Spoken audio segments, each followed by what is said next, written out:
साधारण शहर नहीं है नवाबी नगरी, क्योंकि यहाँ के लोग आज भी महंगाई के जमाने में सोने की चाय पी रहे हैं, सोने की मिठाई खा रहे हैं और तो और हजारों पैसे खर्च करके सोने का दांत भी लगवा रहे हैं।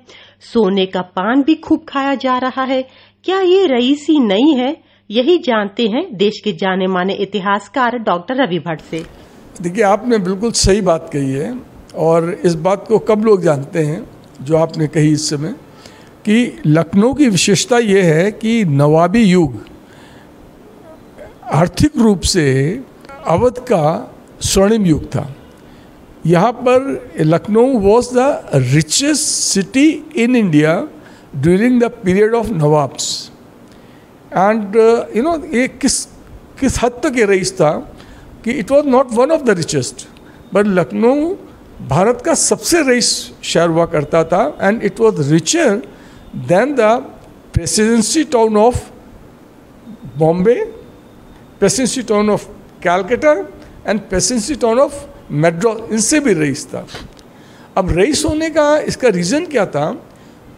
तमाम अनेक कारणों के अलावा इसका बेसिक क्या था कि जो गैंजेटिक प्लेन्स हैं, यहाँ की लैंड बहुत फर्टाइल थी और लैंड फर्टाइल होने से यहाँ पर एग्रीकल्चर टैक्स बहुत ज़्यादा आता था, नंबर 1।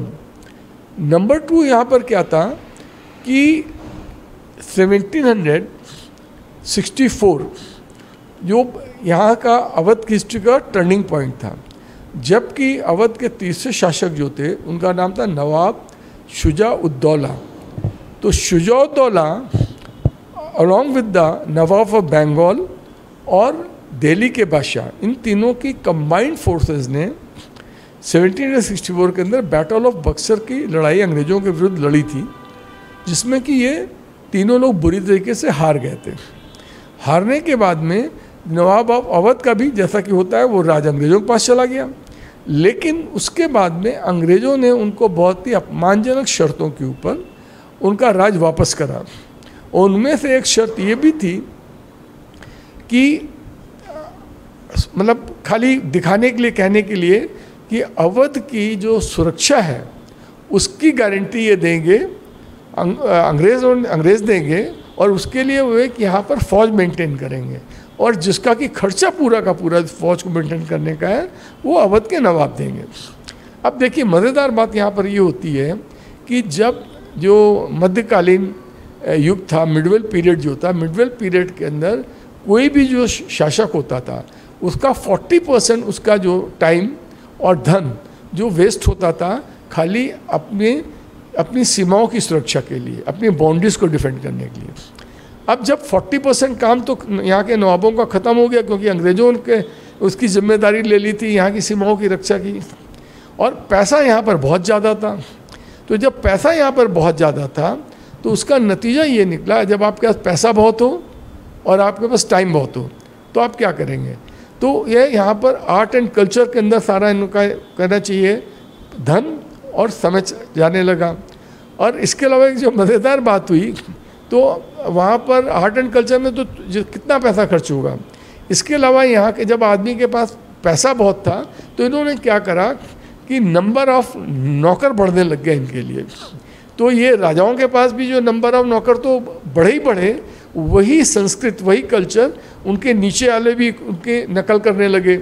यानी कि उनके जो वज़ीर थे, वज़ीर के बाद और जो सामंत लोग थे, जमींदार थे, तालुकेदार थे, व्यापारी थे, इन लोगों ने सबने करना क्या शुरू करा कि नंबर ऑफ नौकर यहाँ पर बढ़ने लग गए। किसी के पास मतलब जैसे एक हुक्का भरने वाला, कहते हैं हुक्का भरने वाला एक है, चिलम भरने वाला एक है,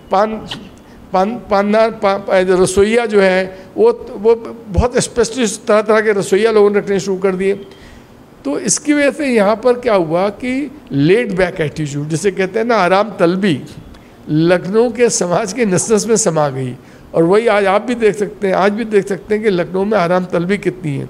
और विशेष करके मैं यहाँ बताना चाहूँगा कि यहाँ पर खाने में तरह तरह के एक्सपेरिमेंट होने लग गए, और यहाँ के वो खाने के लिए में कितना पैसा खर्च होगा इसकी कोई परवाह ही नहीं करता था, क्योंकि पैसा बहुत था, कहीं तो खर्च होना ही है। जो सामंत लोग थे, अमीर लोग थे, तो इस वजह से यहाँ पर खान पान के ऊपर बहुत पैसा खर्च हुआ।